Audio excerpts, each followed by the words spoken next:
आप रोज सुबह उठ करके अखबार में अपनी राशि देखते हैं कि आज मेरी राशि में क्या लिखा हुआ है, आज मेरा दिन कैसा जाएगा।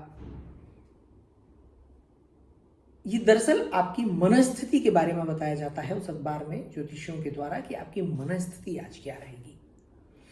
क्योंकि ये कहावत है, मन के हारे हार है, मन के जीते जीत।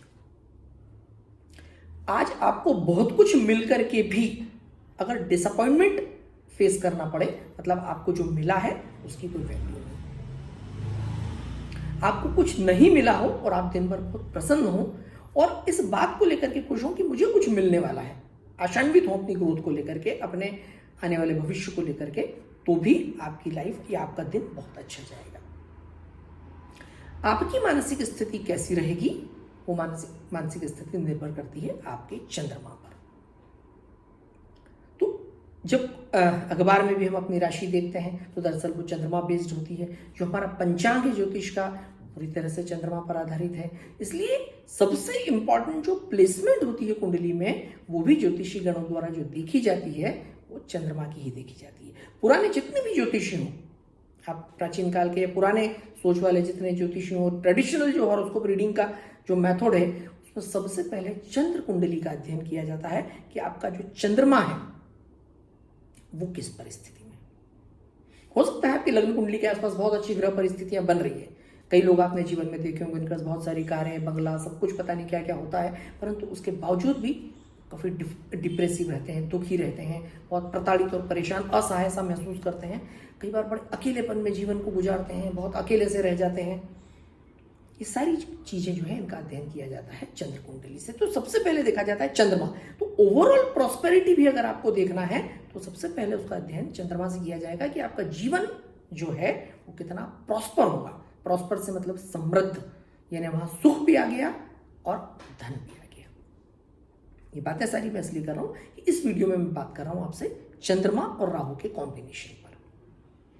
अमूमन चंद्रमा के बारे में बहुत सारी बातें की जाती है, परंतु चंद्र राहु कॉम्बिनेशन की बातें थोड़ी सी कम होती है। चंद्रमा यानी आपका मन हुआ, और राहु यानी एक मायावी ग्रह, एक छाया ग्रह हम जिसको कहते हैं, जो आपको बहुत महत्वाकांक्षाएं देता है, ओवर थिंकिंग देता है, जो आपको एग्रेशन देता है, जो आपको साहस प्रदान करता है, राइट। और वो सब सोचने और देखने को प्रेरित करता है जो दरअसल असल जिंदगी में नहीं हो। दरअसल राहु अगर कमजोर है तो ये वो सारे ड्रीम्स, ऑब्जेक्ट्स, आकांक्षाएं, एम्बिशंस कैरी करके लेकर के आता है जो आप पास्ट लाइफ में कहीं ना कहीं देखते थे, सोचते थे और वो अपूर्ण परिस्थिति में रह गए। ये राहु के अंदर कहीं ना कहीं उनका जो है प्रभाव होता है। दरअसल राहु जो है आपकी कुंडली में वो आपकी महत्वाकांक्षाओं का प्रतिनिधित्व करता है। तो जो आप सोचते हैं, जो ड्रीम्स बनाते हैं, जो एम्बिशंस बनाते हैं, जो आपकी महत्वाकांक्षाएं होती हैं, वो कहीं ना कहीं उन्हीं से प्रेरित होती है।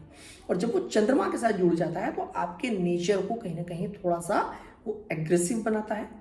आपके अंदर विचारों की जो है थोड़ी अधिकता रहती है, थॉट प्रोसेस बहुत ज़्यादा होती है, किसी भी बात को लेकर के बहुत ज़्यादा सोचते हैं। किसी एक्स पर्सन के बारे में अगर आपको सोचना है तो आप बहुत ज़्यादा एनालिटिकल होकर के सोचेंगे। तो मन तो जो है वो जल की तरह होता है, बहुत जल्दी अशुद्ध भी हो जाता है और बहुत जल्दी अभिमंत्रित भी हो जाता है। उसको जिस रूप में आप ले जाना चाहते हैं वो उसका स्वरूप बन सकता है। ठीक वैसा ही जब मन के साथ राहु आ जाता है, क्योंकि एक मटेरियलिस्टिक प्लैनेट है, डिजायरफुल प्लैनेट है, एग्रेसिव प्लैनेट है और बहुत ही आप कह सकते हैं महत्वाकांक्षाओं से जुड़ा हुआ ग्रह है। तो ऐसी परिस्थिति में जब वो चंद्रमा के साथ आता है तो आपके मन की दिशा जो है कहीं ना कहीं वही हो जाती है जो आपके दरअसल महत्वाकांक्षाओं की सोच में, आपकी सोच की या महत्वाकांक्षाओं की दिशा होती है। तो चंद्र राहु का जो कॉम्बिनेशन है वो लाइफ में इसलिए कई बार बड़े उतार चढ़ाव दे देता है। बड़े उतार चढ़ाव इसलिए कि आपकी काबिलियत कुछ और है, आपके डायरेक्शंस कुछ और हैं और मन की दिशा कई बार वो हो जाती है जो आपको जिस तरफ राहु ले जाना चाहता है। तो ऐसी परिस्थिति में शरीर और मन दोनों का अलाइनमेंट जो है वो डिस्टर्ब हो जाता है। जो भी कार्य आप कर रहे हैं हो सकता है आप पूरे मन से ना कर रहे हो, आपके मन में कुछ और बैठा हुआ है, तो अलाइनमेंट बिगड़ गया। मन कहीं और है, काम कुछ और कर रहे हैं। दरअसल मन जहां है वो तो कुछ वास्तविकता आपके जीवन की है ही नहीं। कुछ मटरिस्टिक अप्रोच आपके दिमाग की चल रही है, कुछ आप अलग करना चाहते हैं, वास्तविक धरातल से दूर आप कहीं सोच रहे हैं और कार्य कुछ और कर रहे हैं, और ऐसी परिस्थिति में कई बार आपको अपनी काबिलियत का प्रतिफल नहीं मिल पाता, या आपके मन की दशा के चलते कुछ आप गलत निर्णय ले लेते हैं, बहुत ज्यादा भावनात्मक निर्णय आप ले लेते हैं। इसीलिए हमेशा चंद्र और राहु के जो कॉम्बिनेशन वाले लोग हैं, उन्होंने अपने एसोसिएशन के ऊपर, अपनी संगत के ऊपर बहुत ध्यान देना चाहिए कि किन लोगों के साथ है, क्योंकि पहले ही मन को आपके राहु ने, यानी कि चंद्रमा को राहु ने दूषित किया हुआ है या प्रभावित किया हुआ है। साथ में आपके साथ 4 लोग और हैं जो आपको अलग अलग दिशा दे रहे हैं, कुछ अलग अलग सोचने पर मजबूर कर रहे हैं। जो वास्तविक रूप से आप चाह रहे हैं करना, वो चीज तो कहीं और दब गई। किसी ने आपको सपना दिखा दिया कि आपको बड़ी फैक्ट्री डालनी चाहिए, लोन लेकर के फैक्ट्री डाल लेनी चाहिए, आपने जमीन खरीद ली, फैक्ट्री डाल ली, पर आपने ये प्लान किया ही नहीं कि उस फैक्ट्री में जो प्रोडक्शन करेंगे, जो बनाएंगे, जो उत्पाद आपको होगा, उसकी मार्केटिंग कैसे होगी। आपकी काबिलियत एक बहुत अच्छा अभिनेता या खिलाड़ी बनने की है, आप कुछ और काम कर रहे हैं, किसी प्रकार के और व्यापार में लग गए। तो ऐसे लोगों को जो ऑलरेडी पहले से ही उनका मन बड़ा सा विचलित है, ओवर थिंकर हैं वो लोग, और उनको साथ के 4 लोग, 2 लोग जो उनके साथ में हैं, वो लोग प्रभावित कर दें, तो ऐसी परिस्थिति में उनकी दिशा भटक सकती है और जो मूल वो काम करना चाह रहे हैं वो नहीं कर पाए। तो इसलिए चंद्र राहु एक डेडली कॉम्बिनेशन है। ऐसे लोगों ने बहुत ज्यादा एकाग्र रहना चाहिए, बाहरी इन्फ्लुएंस से अपने मन को बचाना चाहिए, ध्यान करना चाहिए, मन को एकाग्रचित्त रखने के साथ साथ शांत रखने की सारी कोशिशें करनी चाहिए।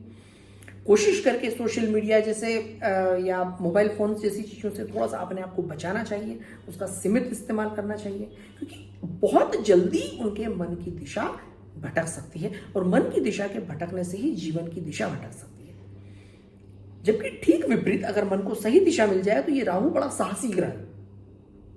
राहु अच्छी स्थिति में अगर कुंडली में है तो वो साहस प्रदान करता है, वो पॉजिटिविटी भी देता है, वो बहुत गहराइयों तक सोचने की क्षमता भी देता है, वो आपको बहुत ज्यादा क्रिएटिव भी बनाता है, प्रोवाइडेड आउटर इन्फ्लुएंस नहीं हो, आपको कोई प्रभावित नहीं कर रहा हो। तो ऐसी परिस्थिति में आपको क्या करना है कि अकेले अपने दम पर उन एरियाज को लेकर के सोचना चाहिए जो आपकी काबिलियत के क्षेत्र हैं, जिनमें आपको महारत है, और बाहरी इन्फ्लुएंस के बिना आपको उस दिशा में आगे बढ़ते रहना चाहिए, साहस के साथ, सकारात्मकता के साथ अपने लक्ष्य पर काम करते हुए अपने लक्ष्य को अचीव करना चाहिए।